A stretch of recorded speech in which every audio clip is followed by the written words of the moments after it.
Permisi, Bu, apa bisa dimulai? Iya Mbak, silakan. Baik.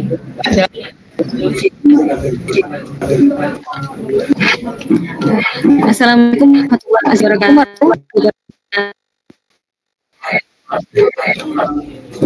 Selamat sore dan salam sejahtera untuk kita semua. Sebelumnya kami ucapkan banyak terima kasih atas hadiran Bapak Ibu beserta teman program studi teknik informatika. Yang terhormat Koordinator Program Studi Teknik Informatika Universitas Trunojoyo Madura. Baik sekali pelaku materi pada hari ini, serta teman-teman program studi teknik informatika yang sudah hadir pada sosialisasi MPKM dan kampus. Untuk materi yang akan kita bahas pada kesempatan ini adalah pembahasan BKM dan KP. Kan untuk rangkaian pembahasan pada kali ini Mas Wahyu itu untuk sesi yang pertama dan yang kedua, yaitu penyampaian pada pembahasan. Dilanjut dengan sesi tanya jawab KM, kemudian akan dilanjutkan dengan sesi tanya jawab. Dan untuk sesi yang terakhir yaitu keseluruhan, bila mana ada yang dibingungkan dan ingin ditanyakan kembali. Baik, acara selanjutnya akan dilanjutkan dengan penjelasan penyampaian pada sesi pertama, yaitu sesi KP, dari Koordinator Kerja Praktek, Bu Fika Hastarita Rahman, STME. Saya persilahkan. Mohon untuk para peserta menyimak dan mendengarkan pemateri dengan baik. Oke, terima kasih. Assalamualaikum warahmatullahi wabarakatuh. Ya, jadi untuk pelaksanaan kerja praktek sebenarnya tidak jauh berbeda dengan pelaksanaan semester-semester yang lalu ya. Jadi ini mahasiswa angkatan 2022 ya, sekarang yang ini ya. Yang rencana ingin mengambil kerja praktek ya. Kerja praktek itu dilaksanakan setiap semester. Pelaksanaannya itu pada waktu libur, pada waktu liburan ya. Jadi pada waktu liburan tuh setelah kalian UAS berarti ya, setelah kalian UAS. Nah, kenapa dilakukan setelah UAS? Supaya tidak mengganggu perkuliahan kalian. Nah, kemudian contoh nih, misalkan kalian angkatan 22 mau ngambil kerja praktek di semester depan gitu ya. Maka kamu harus mengikuti atau melaksanakan kegiatan KP di liburan akhir semester sekarang. Begitu. Nah, apa saja yang dipersiapkan? Yang dipersiapkan tentunya surat pengantar dari fakultas. Jadi kalian mungkin secara informal ya memastikan si tempat yang kalian tuju itu menerima mahasiswa kerja praktek atau enggak. Karena kadangkala berbeda kerja praktek sama magang MBKM ya. Kalau magang MBKM itu kegiatannya kan minimal adalah 16 kali pertemuan, 16 minggu ya, 16 minggu. 16 minggu itu berarti 8, 16, 4. 16 bagi 4 minggu, 4 bulan ya. Nah, kalau nanti mungkin bisa dijelaskan detail sama Bu Vivin. Kalau kerja praktek itu setengahnya, jadi maksimal adalah 2 bulan. Nah, kamu bisa melakukan kerja praktek di tempat kerja itu 1 bulan, kemudian 1 bulannya minimal dan maksimal 1 bulan ya. 1 bulannya menulis laporan. Dan penilaian itu dilaksanakan pada waktu tengah semester. Jadi nanti mungkin akan diinfokan ya kalau misal ada pengumpulan berkas penilaian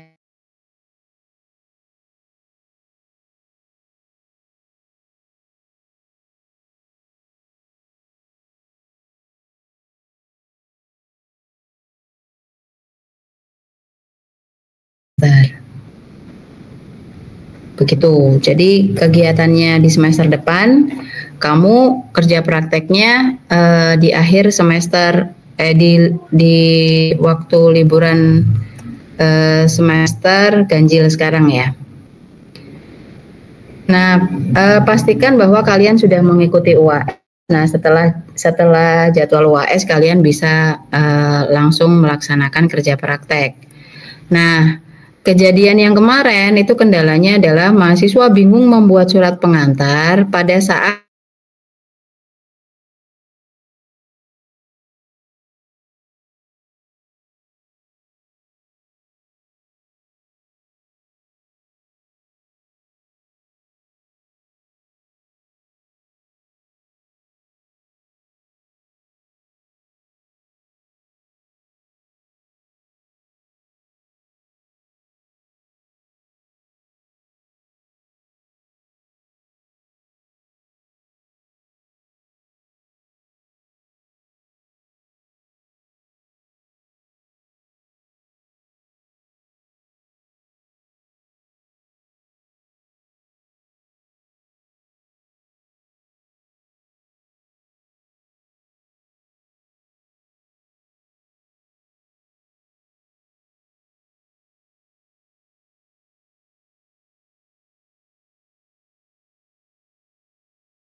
untuk pelaporannya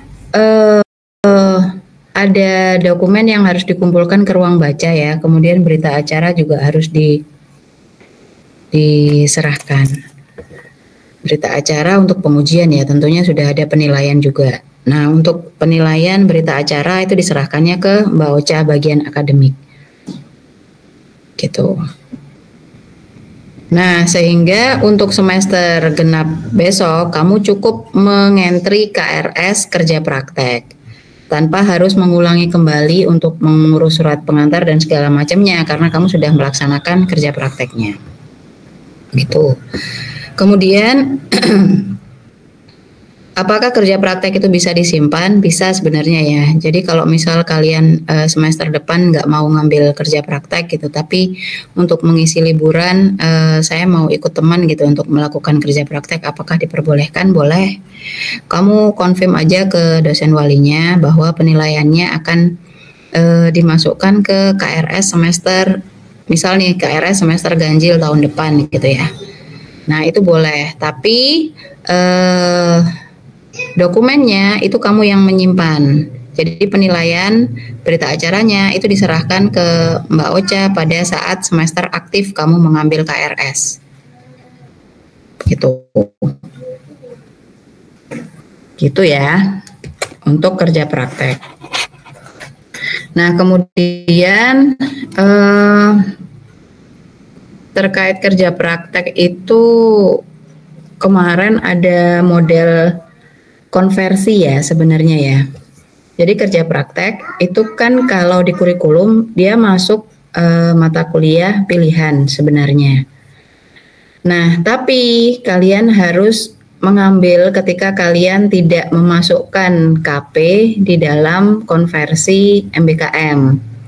Jadi kalau misal kalian berniat untuk ber-MBKM, maka nggak perlu ngambil kerja praktek, cukup memasukkan mata kuliah kerja prakteknya di konversi mata kuliahnya. Begitu pula dengan KKN tuh sama itu, KP sama KKN itu bisa jadi konversi MBKM, asalkan kalau KKN sih ada aturannya, asalkan kalian juga menjalankan model pengabdian di tempat ber-MBKM-nya, laporannya juga sendiri. Gitu. Nah, kalau kerja praktek, kalian kan dikonversi SKS-nya 2 SKS ya, kalau kerja praktek ya. Nah, kalau MBKM itu kan satu kegiatan bisa dikonversi menjadi 20 SKS. Nah, 2 SKS-nya itu kamu bisa masukkan kerja praktek di dalamnya. Gitu. Tapi teman-teman yang kemarin itu angkatan 21 ya, banyakan yang mengambil KP, mengambil MBKM juga. Saya tanya kenapa, karena kepingin tahu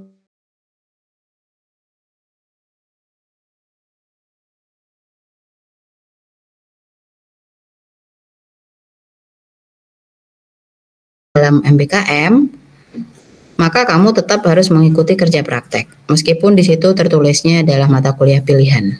Pilihan itu masuk ke dalam pilihan itu maksudnya bisa dilakukan secara langsung benar-benar KP atau bisa masuk ke dalam konversi MBKM.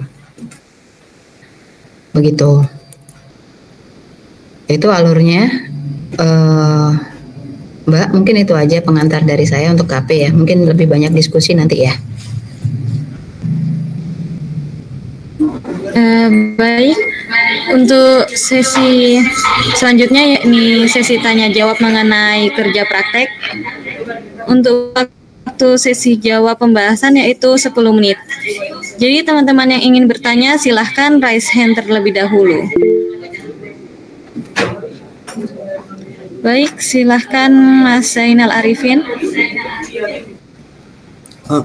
Ibu mau tanya terkait alur untuk pengajuan surat pengantar itu bagaimana Ibu? Kan tadi buat pembimbing KP-nya itu kan sama kayak pembimbing kayak dosen wali. Nah itu nanti buat pengajuannya itu kita harus ke dosen wali dulu atau kita langsung ke Ibu Vika atau langsung ke dekanat Ibu? Oke. Langsung dijawab nih Mbak ya. Kalau pengajuan surat pengantar itu harusnya persetujuan dari dosen pembimbing dulu ya Mas ya. Tempatnya, judulnya sudah sesuai atau enggak. Karena percuma nanti ketika kamu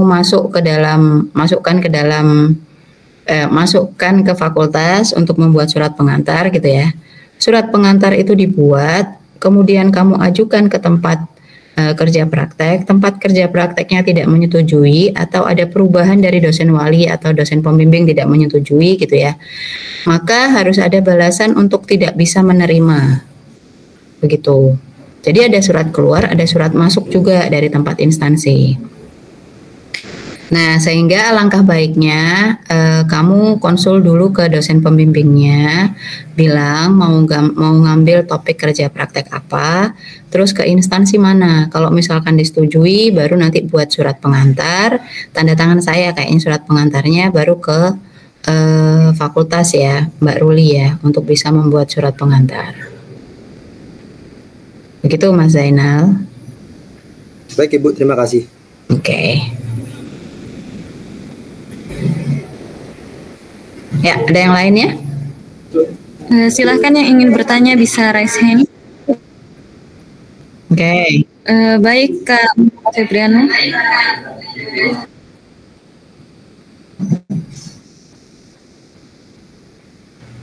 Baik Ibu, izin bertanya Ibu. Jadi apakah ketika liburan ini KP terus di semester 6-nya itu melaksanakan MBKM itu berarti tidak apa-apa ya Ibu ya? Terima kasih. Nggak apa-apa, tapi KP-nya jangan dimasukin di konversi MBKM ya. Jadi kalau sudah dikonversi MBKM berarti asumsinya kan kamu tidak perlu melaksanakan KP. Nah, kalau kamu berkeinginan untuk melaksanakan KP di akhir semester ini, kemudian semester depan mau mengajukan MBKM, ya untuk MBKM-nya dikonversi ke 20 SKS tanpa kerja praktek.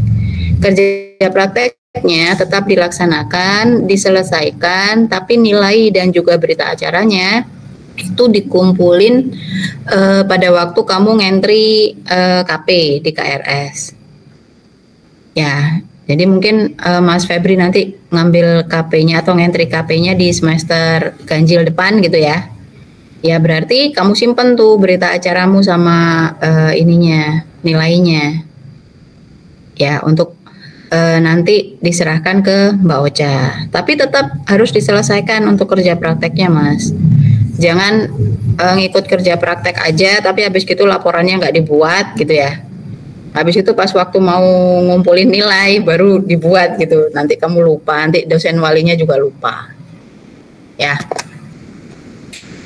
Oke, Febri. Saya mau ada yang tanyakan lagi, Bu. Kan tadi dijelaskan oleh Bu Vika terkait yang MBKM tadi konversi untuk yang KKN hanya tertentu saja, Ibu. Berarti kita harus ke yang apa ya? Ada bakti sosial gitu apa bagaimana, Ibu? Saya kurang gitu. Nanti ya itu diceritakan Bu Vivin ya untuk MBKM ya. Mas Febri mau MBKM apa? Tuh, hilang. Feb, kamu mau MBKM? Magang, Ibu. Ya, MBKM magang, karena MBKM studi independennya udah nggak bisa ya. Jadi MBKM-nya ya MBKM magang. Dan kegiatan magang itu Mas, akhirnya nanti ujung-ujungnya kalian menyampaikan hasil yang kalian buat, entah itu software atau apa gitu ya, untuk bisa diimplementasikan ke instansi itu. Nah, proses pelatihan karyawan-karyawannya itulah yang bisa dikategorikan sebagai pengabdian atau kerja praktek di sana. Atau bisa KKN juga. Gitu, tapi laporannya berbeda antara laporan MBKM sama laporan pengabdian. Ya. Ya. Oke, Mas Zainal apa lagi? Ini Bu, kan tadi Ibu bilang buat kalau ke dosen wali itu tadi kan harus sudah ada topiknya dulu Ibu. Nah itu kita cuma ngasih topiknya aja atau proposalnya itu udah harus jadi Bu, baru kita ngajuin buat surat pengantarnya itu.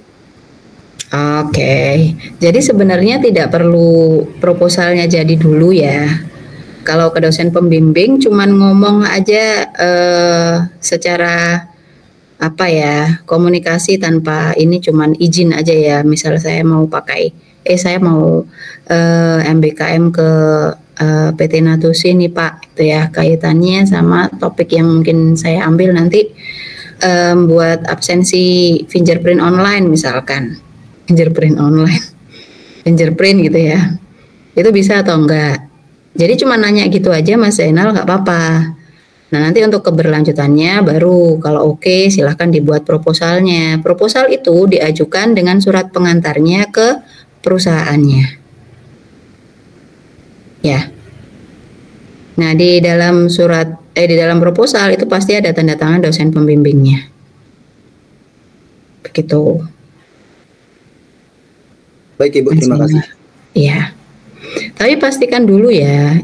Jadi model kerja praktek ini kamu secara informal nanya-nanya dulu ke instansinya gitu ya. Mungkin gampangannya sih kalian cari keluarga kalian. Jadi mungkin ada om atau tante gitu ya yang bekerja di mana gitu. Tanyalah secara informal. Bisa nggak di rumah sakit misalkan, bisa nggak di rumah sakit saya kerja praktek di situ, tante atau ibu gitu ya, atau ayah gitu ya. Nah kalau misalkan dari beliaunya itu bilang, oh bisa, ditanyakan, ada nggak yang kerjanya di bagian IT atau membantu IT-nya.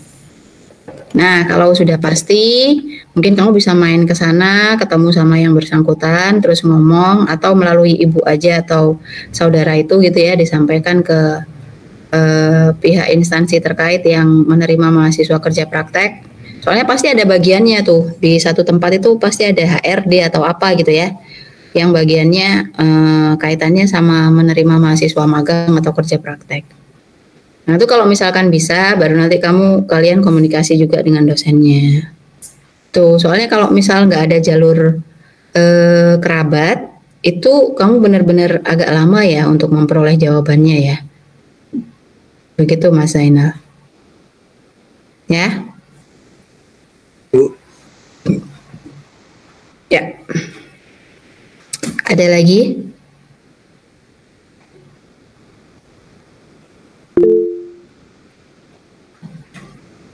Ya Hanafi, gimana? Untuk KP-nya nanti ini berkelompok atau individu Bu, atau bebas? kerja praktek itu tergantung dari topik ya, tergantung dari topik. Kalau misalkan topiknya besar Mas, dan dikerjakannya lebih dari 1 atau maksimal 2 bulan, maka berkelompok nggak masalah. Tapi kemarin saya ada aturan dari mana namanya? Aturan dari universitas, fakultas ya, universitas Deng. Kemarin itu yang dilihat 1 instansi 1 orang. Jadi kalau misalkan 1 instansi itu ada 2 orang, maka surat tugas atau surat tugas yang diberikan oleh dosennya itu enggak tercantum. Nah, jadi cari aman saja ya kalau menurut saya untuk semester ini karena mulai diterapkannya baru semester kemarin ya.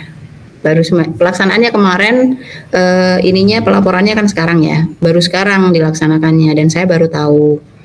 Nah, sehingga untuk pelaksanaan liburan besok untuk KRS di semester genap itu mending 1 tempat 1 anak. Ya, Hanafi. Jadi disesuaikan skupnya, jangan sampai terlalu luas ya apa yang kamu bantu kerjain di sana. Jadi kalau misal ada seperti ini Bu, di 1 instansi itu ada memang cuma individu, cuman ada 2 orang yang daftar di instansi itu dan instansinya menerima 2 orang itu. Nanti pelaporannya nanti apa dihitung berkelompok apa tetap dihitung individu itu? Kalau misalkan dosen pembimbingnya sama enggak apa-apa. Tapi kalau dosen pembimbingnya berbeda jangan. Ya. Ya, Ibu. Agak riskan untuk membedakan pekerjaan kalian di 2 mahasiswa dengan dosen wali yang berbeda ya. Takutnya nanti Mas Hanafi ke misalkan dosen walimu Bu Vivin gitu, terus si Zainal dosen walinya Bu Vika gitu ya. Kalian mengambil tempat kerja praktek yang sama, terus ngomongnya Hanafi ke Bu Vivin ngerjakan A, ternyata Zainal juga mengerjakan A ke saya. Jadi kan kita juga nggak ngerti. Mana? Jadi yang kalau 2 orang tapi beda dospem itu bisa, cuma riskan aja gitu tak Bu? Nggak bisa, saya ngomong nggak bisa. Kamu itu mencari celah. Sebenarnya nggak bisa ya. 1 kelompok itu cuma satu orang itu 1 instansi. Kemarin saya sudah di warning sama fakultas, Bu. Nggak bisa satu orang 1 instansi banyak orang, apalagi dosennya berbeda. Nah, kalau mau aman kata saya 1 orang 1 instansi. Kalau tetap mau 2 orang dalam 1 instansi, oke, Bu Vika ngerti. Tapi dosen pembimbingnya harus sama supaya saya nggak di-warning lagi sama fakultasnya. Oke, Mas Zainal. Baik, Bu. Ya. Ada lagi? Ya, Mas Nadif. Ya, Ibu, izin bertanya, berarti terkait instansinya itu bebas ya, Ibu, atau harus ada ketentuannya, atau asal ada implementasi di bidang IT-nya yang bisa kita kerjakan seperti itu? Ya, kalau instansinya bebas, Mas, asalkan ada ada penerapan dari IT, dari penerapan informatik kalian yang bisa diterapkan untuk instansi itu gitu ya. Tapi bukan yang kemarin dibatasi, bukan warung atau apa ya. Jadi CV untuk tempat bekerja ya, CV dan PT yang benar-benar ada pekerjanya, karena tujuan kerja praktek itu kan bukan cuma mengimplementasikan teori yang sudah kamu punya, mempraktekkan apa yang sudah kamu bisa, enggak, tapi juga melihat suasana kerja seperti apa. Nah, kalau misalkan suasana kerja yang kalian lihat itu model kafe atau model warung, gitu kan nanti agak gimana ya, setidaknya kalian melihat melihat suatu perusahaan yang karyawannya banyak, kemudian penerapan IT-nya bagus, itu kan enak ya. Jadi kamu bisa punya pandangan. Jadi itu kerja praktek itu dilakukan untuk bukan hanya mencari nilai, tapi juga mencari pengalaman bagi kalian. Pengalaman di luar dalam hal apa, mengimplementasikan apa yang kamu dapatkan di kampus, sama mengetahui dunia kerja itu seperti apa, apalagi kerjanya di bidang IT gitu. Bahkan sangat bagus sekali kalau kerja prakteknya kamu kerja praktek di Telkom gitu. Wah, keren kan? Kapan lagi kamu bisa tahu Telkom kalau enggak melalui jalur kerja praktek atau jalur magang gini? Kalau mau masuk sebagai karyawan kan diseleksi dulu ya. Gitu. Oke, Mas Nadif. Baik Bu, terima kasih. Oke. Ada lagi? Ya, Mas Putra gimana?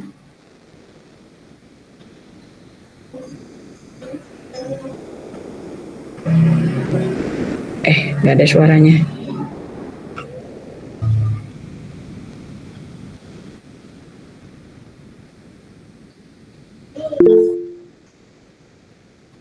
Oke. Oke, Iqbar. Gimana Iqbar?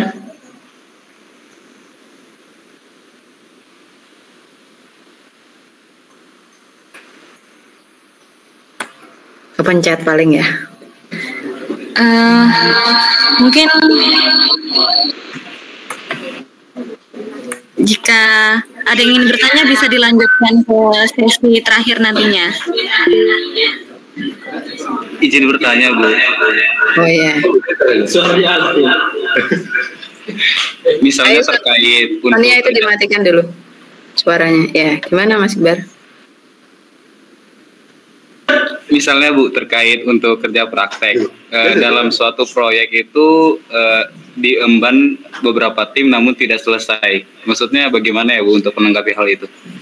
Nggak akan selesai Mas kalau cuma 1 bulan tuh ngerjain proyek. Kalau kamu ngerjain proyek maka masuklah ke MBKM. Gitu. Project real sampai dengan pengimplementasian, pengujian segala macam itu kalau MBKM bisa Mas. Tapi kalau project kompleks dilaksanakan dalam 1 bulan bahkan maksimal 2 bulan ya nggak bisa. Ya Iqbar. Baik Bu, terima kasih. Oke, ada lagi? Sudah. Ya wes, ayo satu lagi Mas Glendi. Mbak Ibu, izin bertanya. Tadi kalau KP tidak ngerjain proyek, kemudian kami nulis di topik itu sesuai dengan yang diinginkan perusahaan atau sesuai dengan keinginan kita ya Ibu ya? Bagaimana? Bukan nggak ngerjain proyek Mas, proyek yang kompleks. Mas Glendi. Untuk izin bertanya Ibu, untuk kayak topiknya itu kami harus tanya ke perusahaannya terlebih dahulu atau bagaimana ya Ibu ya? Kalau misal kami nggak tahu kebutuhan perusahaannya apa gitu. Ya boleh, sebenarnya Mas, kalau dari ceritanya teman-temanmu, kakak-kakak tingkatmu ya, di suatu perusahaan itu ada pasti bagian IT.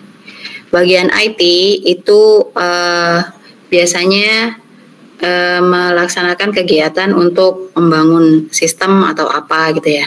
Ketika kamu masuk atau join di instansi itu, kamu pasti akan dimasukkan ke dalam divisi IT itu tadi. Untuk apa? Untuk membantu mereka. Nah, membantu mereka itu ada batasannya, Mas. Kalau misalkan membantu sampai dengan kompleks sistemnya jadi, itu saya tadi bilang ke Mas Iqbar, nggak bisa dalam 1-2 bulan. Tapi kalau kamu mengerjakan salah satu fiturnya aja dari sistem yang kompleks itu mungkin bisa. Jadi Mas Glendi bisa untuk menanyakan ke bagian IT-nya apa yang bisa dikerjakan di sana, boleh. Kalaupun nggak ada, misalkan ya, ada beberapa instansi juga yang terserah Mas mau ngapain. Nah, kamu lihat kondisi akhirnya. Kamu lihat kondisi, ya berarti tetap harus ke sana ya, melihat kondisi apa yang kurang dari instansi tersebut. Kamu tanyakan, ya akhirnya wawancara toh, apa yang kendala yang kurang, atau mungkin kamu fokus ke bagian web gitu ya, desain web. Ya tanyakan aja apakah di sini ada desain web. Oke, kalau misalkan seperti itu nanti saya masuk ke sini kerja praktek untuk pembuatan web apa berkenan, demikian Mas Klendi. Ada banyak hal sih, sama seperti kamu membuat algoritma ya. Bagaimana cara kamu untuk melakukan kerja praktek itu ada banyak cara itu di awal.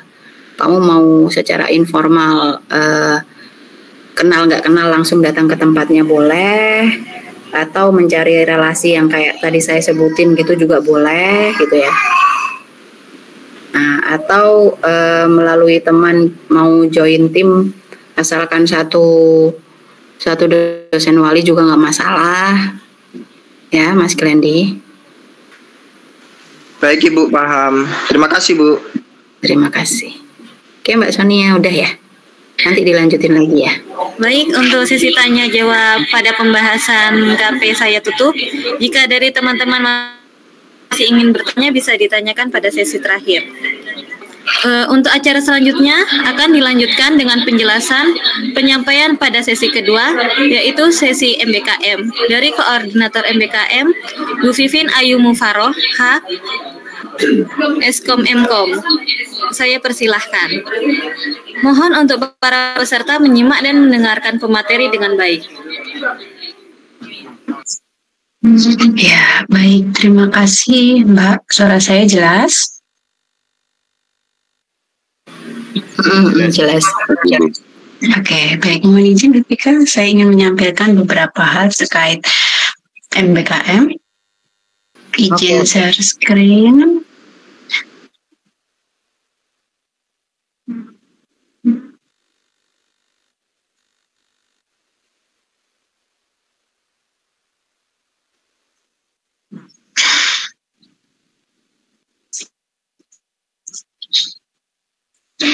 Ya, pada kesempatan sore hari ini kita akan coba mendiskusikan lebih kepada persiapan kegiatan MBKM kalian yang rencananya akan dilaksanakan di semester depan, lebih tepatnya di genap 2024-2025.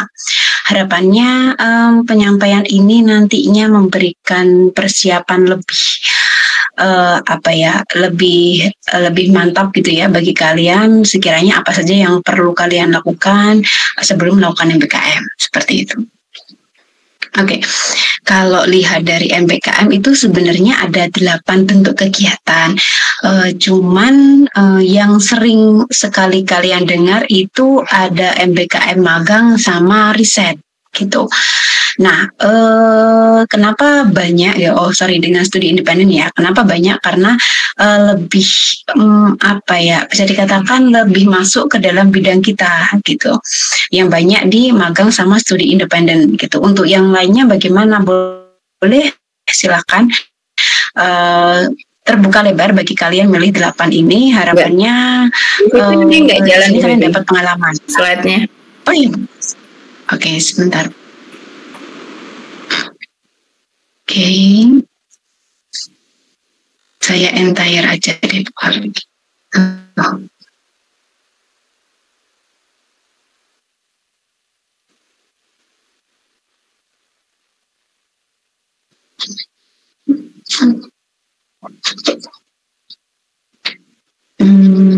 Sudah terlihat berubah? Sudah. Oke, saya lanjutkan. Jadi sebenarnya dari kami, para dosen dan juga koprodi, lebih menekankan kalian untuk ambil yang magang di semester genap. Gitu. Kenapa? Karena bisa dikatakan di sini kalian lebih banyak dapat pengalaman daripada di beberapa kegiatan MBKM yang lain. Nah, nanti di semester ganjil kalian bisa mengambil untuk yang riset gitu, karena biasanya penelitian dosen itu dilakukan di semester ganjil. Jadi semester genap depan kalian bisa ambil untuk magang, di semester ganjil di tahun 2025-2026 ya kalian bisa ambil riset. Nah, keuntungannya kalau riset adalah kalian di samping mendapatkan 20 SKS, di situ kalian juga mendapatkan bisa ditekan bahwa nanti topik yang kalian bisa gunakan untuk skripsi ketika mengikuti penelitian dosennya, seperti itu. Oke, MBKM di sini ada dua jenis, eksternal dan internal kami menyebutnya. Jadi untuk yang eksternal di sini mengikutinya melewati laman Kampus Merdeka kemdikbud.go.id. Jadi kalian mengikuti dari program Kampus Merdeka dari pemerintah atau kementerian. Nah, sedangkan yang internal di sini melalui mitra yang sudah bekerja sama dengan prodi atau sama halnya dengan KP, kalian bisa mencari mitra sendiri gitu. Jadi tidak ada batasan bahwa harus mitra dari prodi itu. Nah, kemudian di sini kalau ngomong soal tadi ada KP berapa banyak kelompok ada berapa mahasiswa dalam satu kelompok ya, kalau di MBKM itu bisa dilakukan bersama-sama tapi ada batas maksimal 4 mahasiswa. Nah, itu pun nantinya pembagian tugasnya harus jelas. Dalam artian bahwa ketika kita ngomong magang berarti kita ngomong proyeknya lebih kompleks. Nah, kalau lebih kompleks berarti bisa dikerjakan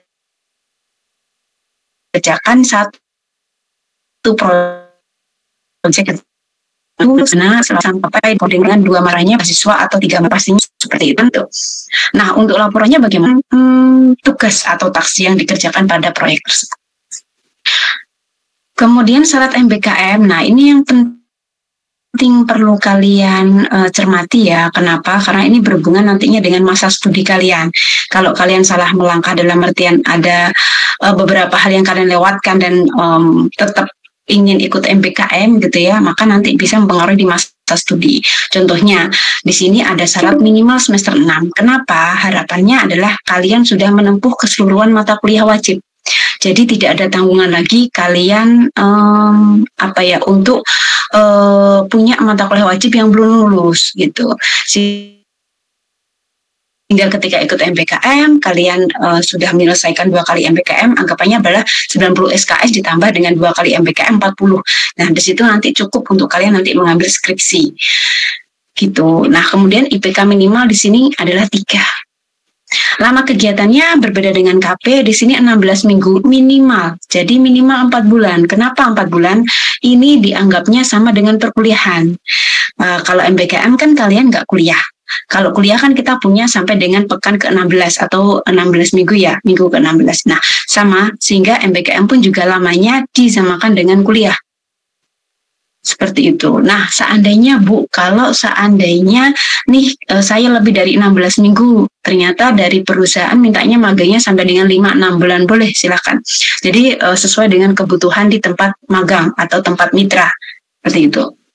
Nah, kemudian hal yang lainnya adalah berapa banyak MBKM atau kegiatan MBKM yang bisa kami ikuti.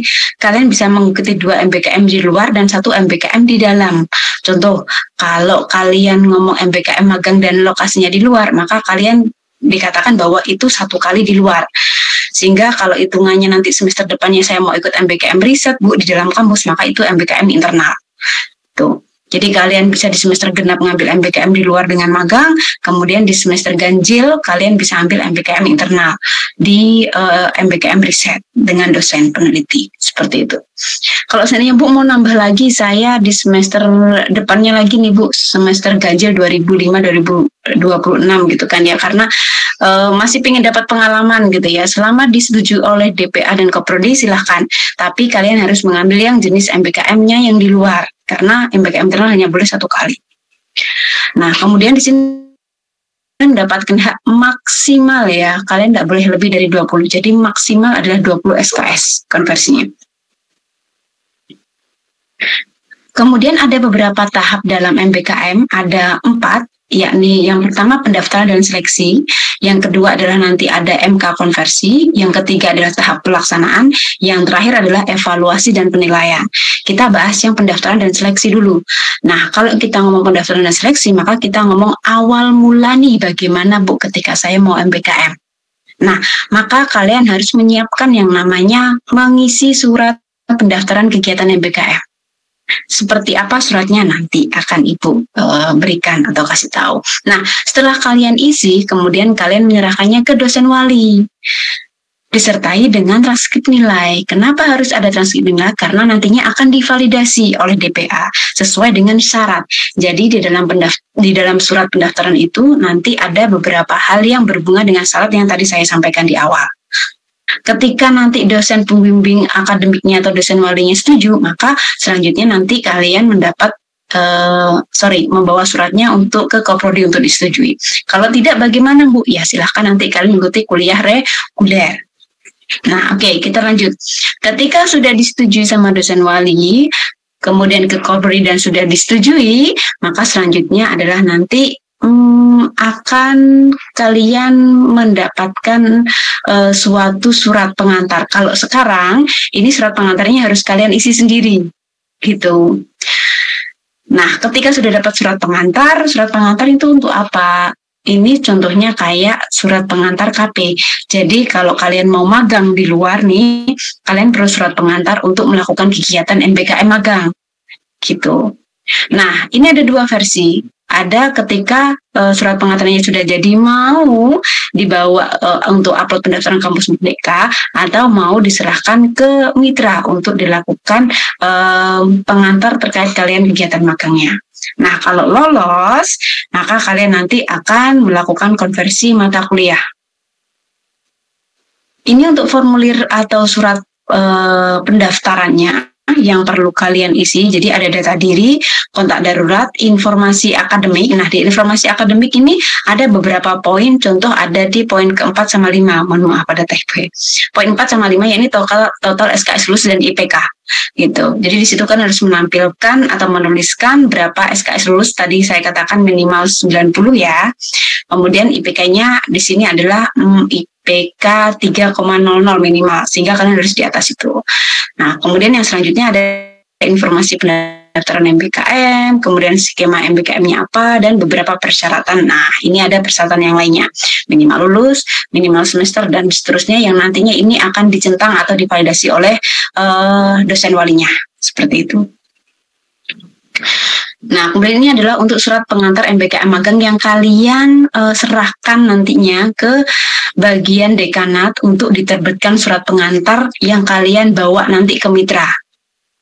Untuk apa ini? Untuk nantinya bisa dikatakan ini ketok pintu ya ke mitranya bahwa mohon izin saya mau melakukan MBKM gitu.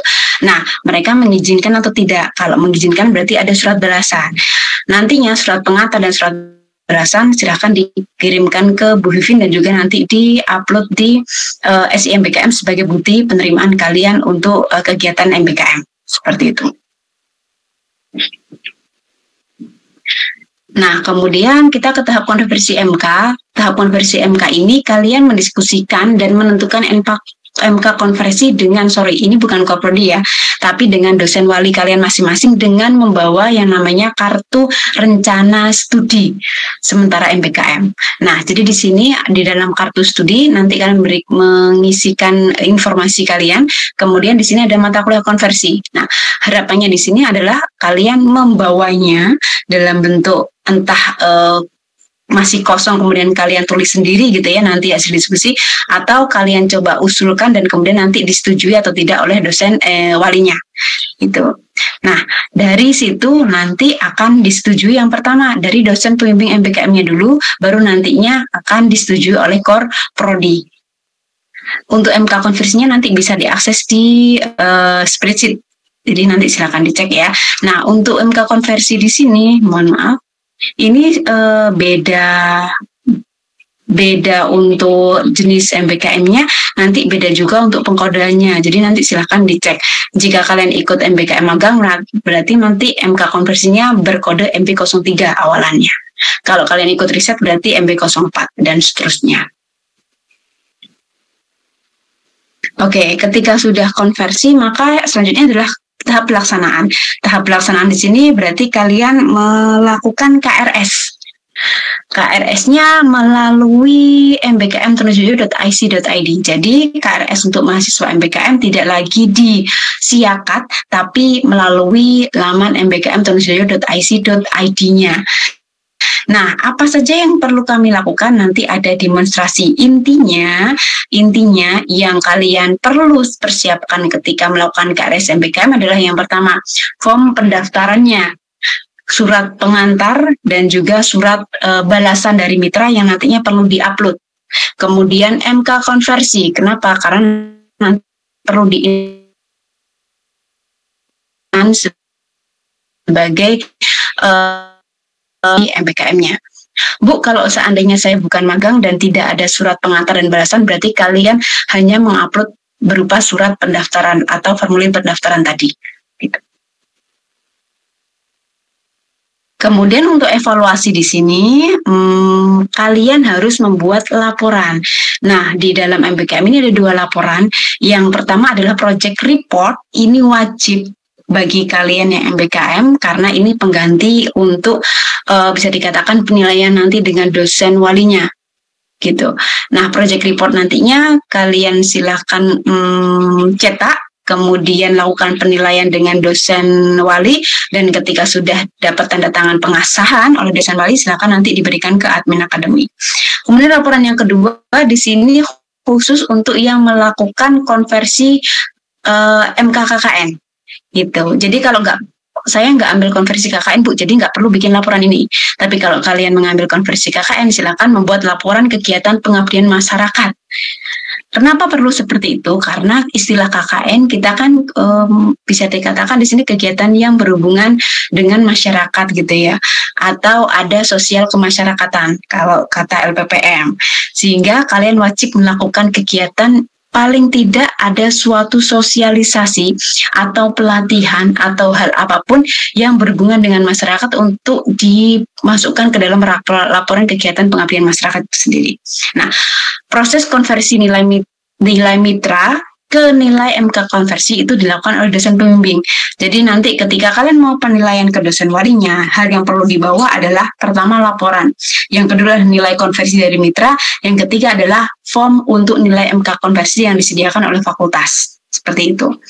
Nah, kemudian setiap prodi di sini memiliki kebijakan untuk penilaian ya. Jadi kalau di teknik informatika di sini penilaian diserahkan kepada dosen wali masing-masing karena beliau yang memahami bagaimana kegiatan kalian selama melakukan MBKM. Kemudian, nah pengumpulan nilai MBKM-nya ini sama dengan nilai akhir perkuliahan.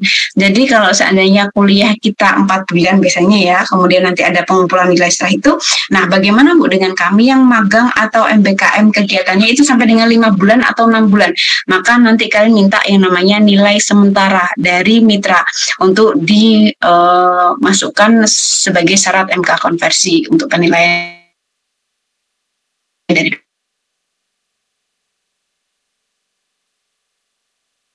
dosen wali. Oke, mungkin ada yang ditanyakan? Jika ingin ada yang bertanya, silahkan raise hand terlebih dahulu.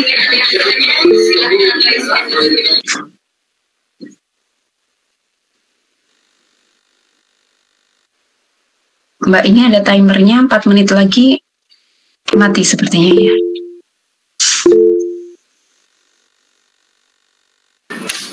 Ya, ayo Mas Isbar. Nanti mungkin kalau mati nanti kalian masuk lagi join pakai link yang sama ya. Iya Ibu. Untuk jika sudah mati silahkan join kembali menggunakan link yang sama. Mohon izin bertanya Ibu. Iya. Misal nih andai kata saya ingin mengajukan tempat magang gitu. Jadi tempat magang itu saya yang ngambil sendiri itu. Jadi saya pilih sendiri terus mengajukan ke prodi itu bagaimana itu? Mengajukan ke prodi bagaimana? Gini, sama halnya dengan KP ya, kita tidak serta-merta kemudian langsung mengizinkan kalian di tempat manapun gitu. Karena kita berbasis pada IT di bidang teknik informatika khususnya, maka silahkan cari mitra yang nantinya kalian bisa melakukan kegiatan yang sesuai dengan bidang kalian gitu. Jangan sampai kalian magang 4 bulan tapi cuman kalian duduk di pojokan atau kalian disuruh melakukan hal-hal yang yang dimana kalian nggak dapat apa-apa di sana gitu. Nah, lalu bagaimana Bu ketika saya mau mengajukannya? Monggo silahkan didiskusikan dengan dosen walinya atau dengan koordinatornya atau saya gitu juga boleh, atau mungkin nanti juga bisa langsung dengan Bu Vika juga bisa gitu. Jadi intinya paling tidak Mas, sebelum Masnya nanti tanya kepada kami, pastikan dulu bahwa nanti di tempat magangnya ada kegiatan yang Masnya bisa lakukan sesuai dengan bidang teknik informatika gitu ya.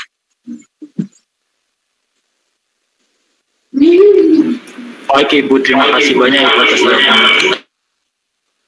Ya, kemudian gini, Bu, seandainya di tempat magang saya tidak disuruh untuk membuat proyek, bagaimana Bu? Nah, itu perlu dicek di awal ya, karena kalian 4 bulan nanti outputnya apa? Akhirnya kan menjadi pertanyaan. Apakah kalian tidak melakukan apa-apa gitu kan? Sehingga dari awal pastikan bahwa ada sesuatu hal yang akan kalian buat di sana.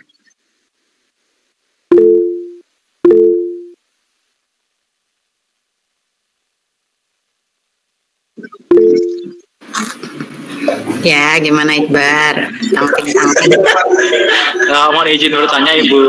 Nah ini kan program Kampus Merdeka ini kan programnya menteri yang sebelumnya kan Ibu. Nah kedepannya kan menterinya kan berubah nih Ibu. Apakah perkiraan kurikulumnya juga ikut akan berubah Ibu? Gitu. Soalnya kan rasanya kan gimana ya? Ketika kita ikut PMBKM ternyata kurikulumnya berubah itu kan jadi apa yang kita persiapkan sebelumnya kan jadi sia-sia gitu Ibu. Itu sebenarnya itu menjadi momok yang lebih besar bagi kami Mas. Jadi ketika ngomong perubahan kurikulum ada hal yang besar yang perlu dipikirkan oleh prodi gitu kan ya. Tapi itu tidak langsung kemudian akan berubah terus kemudian berhenti gitu. Menurut saya sih seperti itu. Mungkin nanti ada tambah dari Bu.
Sudah join lagi ya.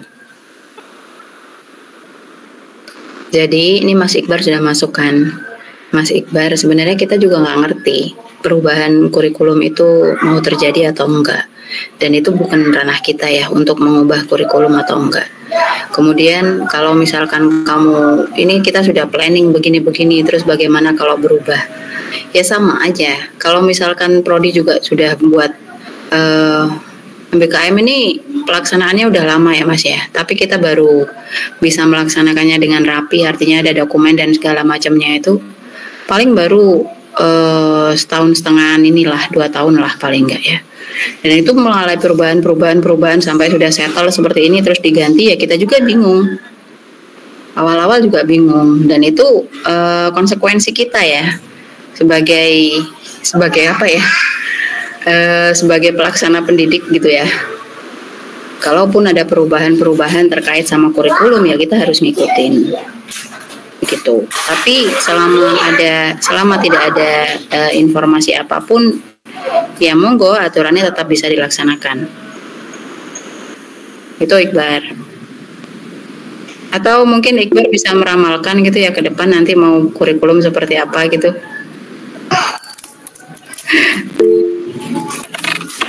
Ya, gimana? Permisi Bu, izin bertanya. Terkait yang untuk ini Bu, MBKM. Kalau misalnya salah satu pengalaman dari Cutting itu begini Bu, dia mengikuti salah satu MBKM dari studi independen, dia mengikuti studi independen dari Bangkit Bu. Namun dia mengikuti program seperti WFH dari kayak kerja instansi lain gitu Bu, sehingga dari Bangkit itu menolak untuk mengikuti kegiatan selain di luar Bangkit, sehingga dia di blacklist Bu. Itu bagaimana ya Bu? Apakah nanti ada kebijakan mengenai hal ini? Terima kasih Bu. Gak ada Mas, paling juga nanti akhirnya Prodi juga akhirnya akan gimana sih? Prodi juga akhirnya nanti akan memblacklist kalian loh. Orang harusnya kan satu kegiatan ya dilaksanakan itu. Ara jangan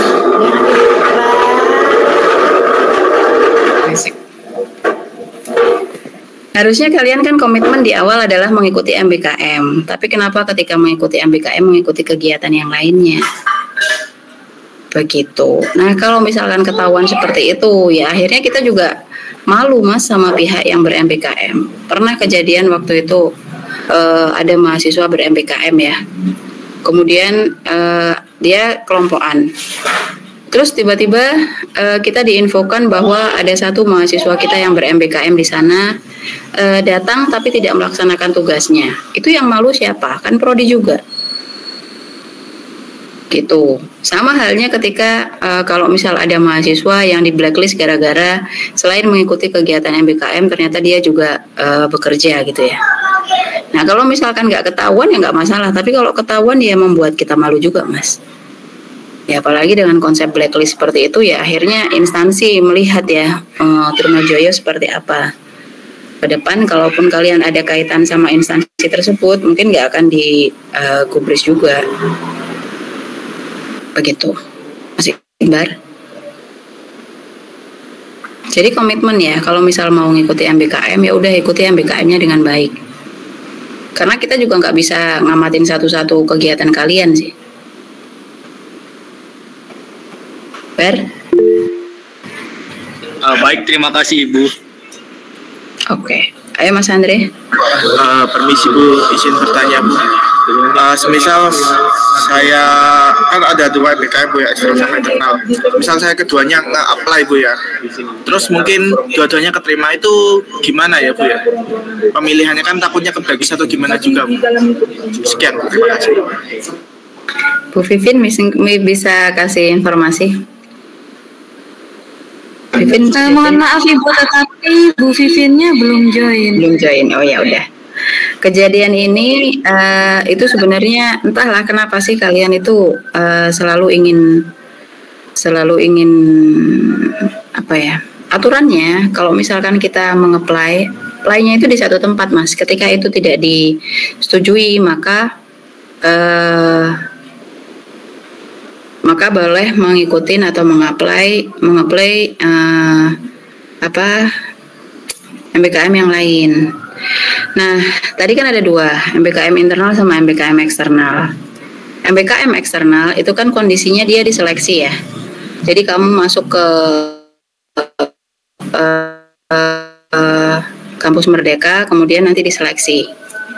Mas Rosi belum kasih tahu Bu Vivin ya untuk linknya berarti? Belum Ibu. Oh iya. Ya. Nah, kalau misalkan kamu mengikuti kampus Merdeka, itu kan mereka pasti akan menyeleksi dulu ya.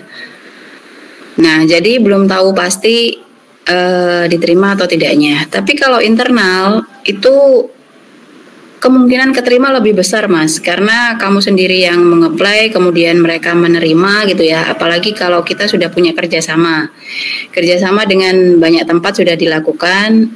Kamu bisa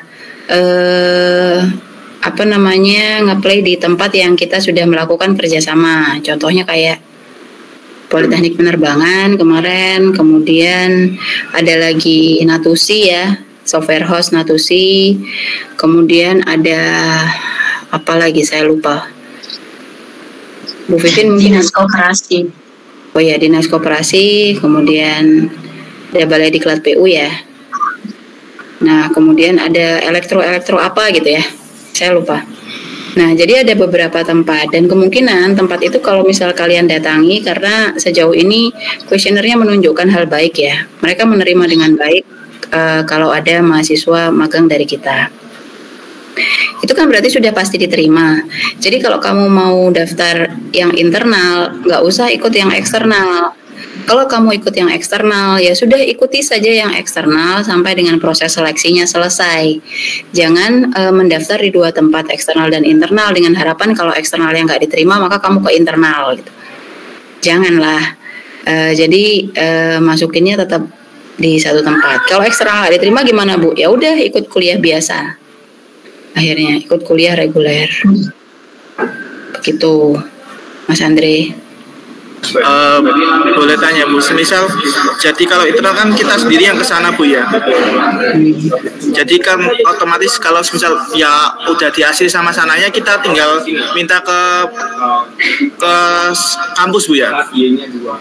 Ya, nanti bilang ke saya atau Bu Vivin supaya kita nanti bisa mengecek ya apakah perusahaan itu layak untuk kamu bisa ber-MBKM di sana atau enggak. Baik Bu, terima kasih Bu.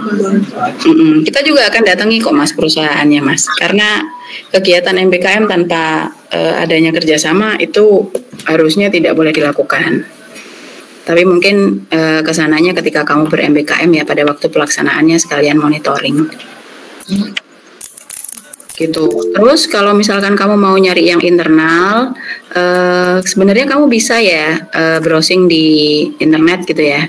Karena ada beberapa perusahaan kayak model Semen Gresik gitu ya, itu dia membuka lowongan ber-MBKM loh sebenarnya. Jadi kalau misal di webnya tertulis bahwa menerima MBKM dari mahasiswa, maka kemungkinan untuk internal itu mereka bisa menerima.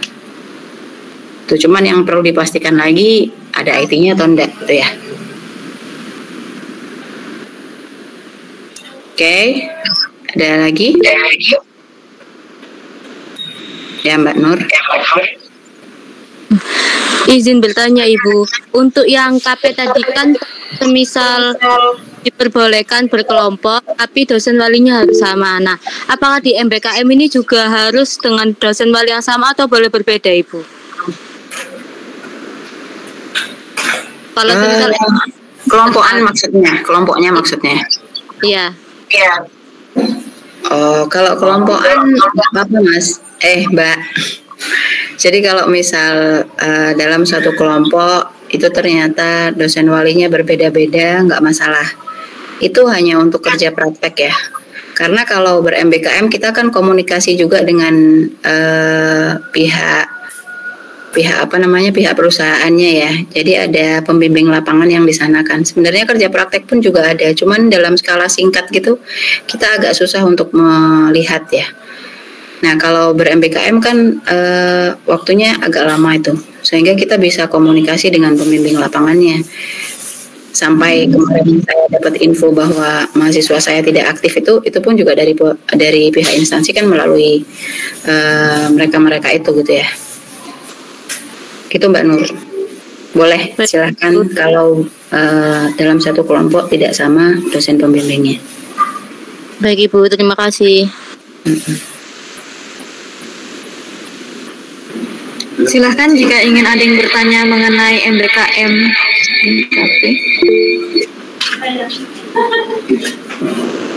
Oke, Anandia, gimana?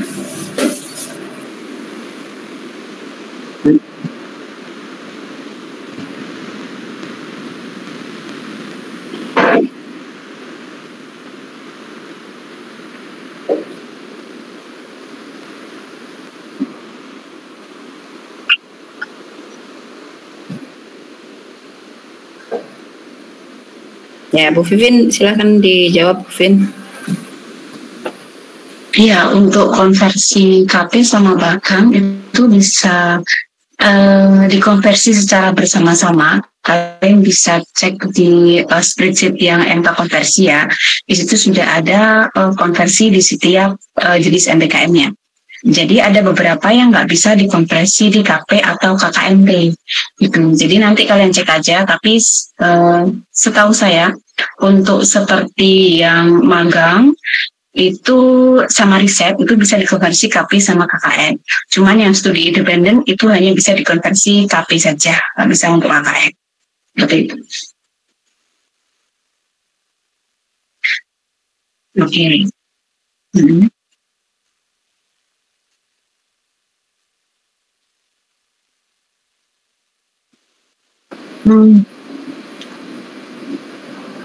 Nggak perlu Mbak, langsung dikonversi aja. Nah, sehingga untuk KP itu pengganti laporannya langsung jadi satu dengan project report, sedangkan untuk yang KKN itu laporannya ada sendiri yang namanya laporan pengabdian masyarakat tadi. Sebagai untuk penilaian di KP sama KKN-nya.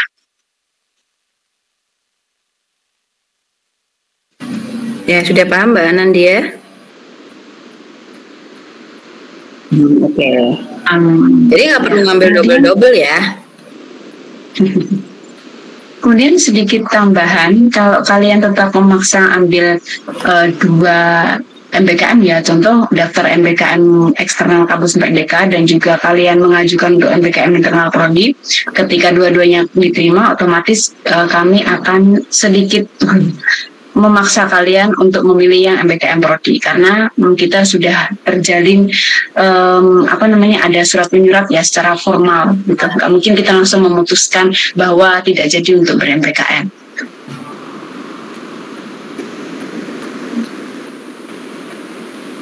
Oke. Begitu, ada yang lainnya? Ya, Mas Zainal. Bu, ini kan buat semester 6 kan masih ada matkul yang ingin diambil untuk buat kebutuhan skripsi. Nah itu kita bisa nggak kita ngambil MBKM-nya di semester 6 besok, terus di semester 7 nanti kita minta ke pihak prodi buat ngebuka matkul tersebut di semester 7, bisa nggak Bu? Ini kampusmu ya Mas Zainal ya. Kalau kampusmu saya persilahkan aja Mas. Untuk membuka kelas baru itu tidak semudah yang Zainal pikirkan. Di kampus kita itu terbatas dosennya ya, kelasnya juga terbatas. Itu kenapa kurikulum dibuat ganjil genap, karena aturannya kalau misalkan semuanya dibuka di waktu di tiap semester itu maka tidak cukup kebutuhannya. Kita mahasiswa per semester per angkatan ada 200, mahasiswa aktif ada 800 sekian, dosennya cuma 30, ruang kelasnya cuma berapa, bahkan lab itu dipakai untuk ruang kelas, harusnya lab dipakai untuk praktikum, nggak boleh ruang kelas. Nah jadi Mas Zainal itu nggak bisa seenaknya membuka begitu saja. Makanya kemarin kita pertimbangkan untuk membuka kelas dari sisi apa? Kalau misalkan mau buka, ya udah silahkan di-list oleh Himatif. Kalau misalkan banyak peminatnya, maka kita pertimbangkan ada ruang kelasnya enggak, ada yang ngajar enggak. Ketika bisa, baru dibuka. Begitu. Ya Zainal ya. Nanti jangan ada yang nanya begini ya, Bu, saya sudah semester 14, Bu. Ini kurang 1 mata kuliah. Bisa nggak, Bu, saya mengaktifkan diri lagi di semester 15? Ini aturan-aturan siapa? Bisa dibuat-buat sendiri. Ya. Kebijakan itu ada, betul. Kebijakan untuk membuka kelas baru ada, benar. Tapi kan dengan pertimbangan-pertimbangan tertentu. Begitu, Mas Zainal. Jadi lebih baiknya jangan mengambil resiko kalau ingin lulus di semester 8. Selesaikan dulu apa yang menjadi mata kuliah wajib sampai dengan di semester 5 atau 6 itu, baru kemudian kamu bisa melanjutkan ke MBKM. Makanya kemarin kan Bu Vivin tadi jelasin bahwa mata kuliah konversinya itu bukan mata kuliah wajib, tapi mata kuliah pilihan. Begitu. Zainal? Baik, Ibu. Oke. Ada lagi. Semakin menggemaskan ya pertanyaannya ya sore hari. Iya, jadi kan kesempatan MBKM itu kan ada di semester 6 sama 7 kalau kalian ingin skripsi di semester 8. Jadi kalau seandainya tidak bisa di salah satu semester, paling nggak kalian masih punya satu kesempatan untuk ber-MBKM, satu semester atau satu kali. Tuh. Ya, silakan Mas Febriano. Iya, izin bertanya Ibu Vivin, terkait yang tadi dijelaskan oleh Bu Vika yang magang untuk konversi yang KKN itu kan ada ketentuannya sendiri, itu jadinya magang yang seperti apa? Terima kasih.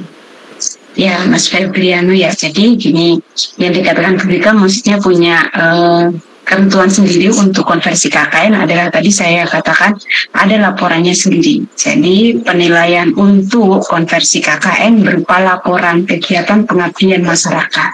Nah, untuk membuat laporan kegiatan berarti kan harus ada kegiatannya. Kegiatannya seperti apa, Ibu? Kegiatannya yang berhubungan dengan sosial kemasyarakatan.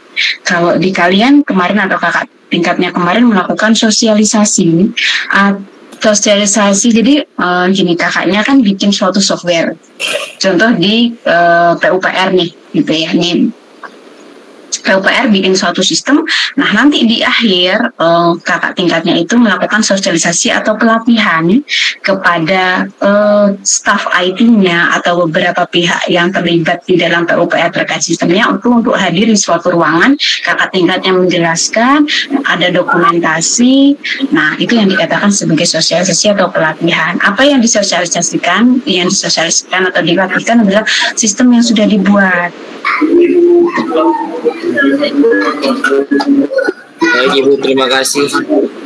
Ya, makanya tadi saya bilang bahwa usahakan, bukan diusahakan ya, mungkin lebih ke mewajibkan ketika MBKM itu ada suatu hal yang dikerjakan, suatu proyek. Nah dari proyek itu nantinya akan disosialisasikan atau dilakukan suatu pelatihan yang bisa dilakukan untuk konversi KKN.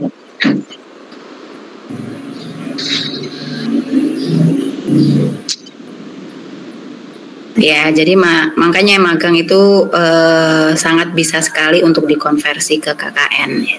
Karena pasti ada kegiatan pengabdiannya di sana. Begitu. Oke, ada lagi?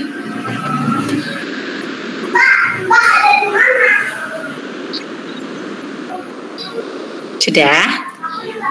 Sudah.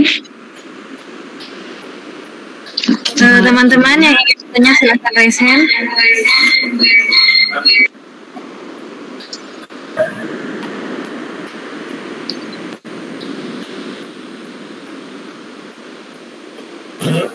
Oke. Jadi silakan difikirkan ya. Tadi ada kegiatan KP, ada kegiatan MBKM.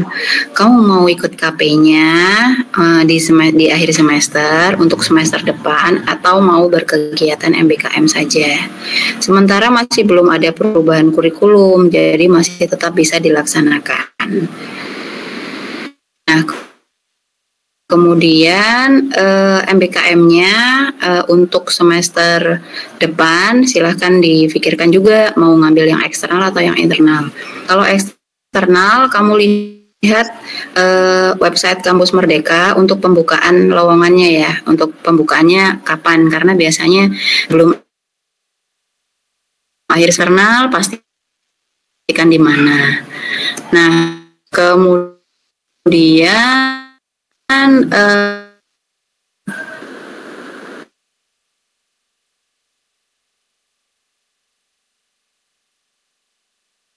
harus di semester 8 nanti. Jadi katanya di semester ganjil.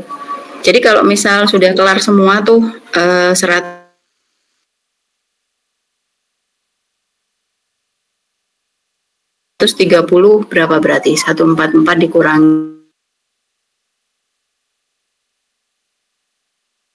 6. Satu setengah bisa menempuh 20 SKS plus skripsinya, maka saya sarankan untuk bisa mengikuti MBKM Riset dengan dosen-dosen yang mungkin punya judul-judul atau topik penelitian ya. Gitu. Nah, biasanya dosen mencari mahasiswa yang niat untuk bisa ikut MBKM Riset itu di awal-awal tahun. Atau bisalah kamu ngomong gitu ya ke dosen yang bersangkutan terkait sama kalau misal ada MBKM Riset, saya ikut Pak, Bu, boleh silahkan. Ya, pikirkan langkah yang kalian ambil untuk ke depan kalian nanti. Masa-masa mahasiswa, masa-masa penuh pengalaman ya. Jadi jangan buang-buang waktu, ketika ada pengalaman ya ambil aja. MBKM pengalaman berharga tuh, bisa masuk dunia kerja, ikut aja. Kerja praktek, nggak ikut MBKM ya udah ikut kerja prakteknya, itu pun juga sama ya, masuk ke dunia kerja. Betul. Begitu. Oke, gitu mungkin akhir dari kita. Baik, jika tidak ada yang bertanya, kita akan tutup sosialisasi MBKM ini. Alhamdulillah teman-teman dan Bapak Ibu dosen, akhirnya seluruh rangkaian acara telah kita lalui bersama. Semoga acara sosialisasi MBKM dan KP ini senantiasa membawa manfaat bagi kita semua. Saya selanjutnya mengucapkan terima kasih atas perhatian teman-teman dan Bapak Ibu dosen. Kami mengucapkan mohon maaf apabila ada kekurangan ataupun ada kesalahan dalam kata-kata yang menimbulkan ketidaknyamanan teman-teman dan Bapak Ibu dosen. Assalamualaikum warahmatullahi wabarakatuh. Oke, terima kasih semuanya ya. Kalau ada apa-apa ngobrol aja sama Bu Vika ya. Terima kasih. Siap, Bu.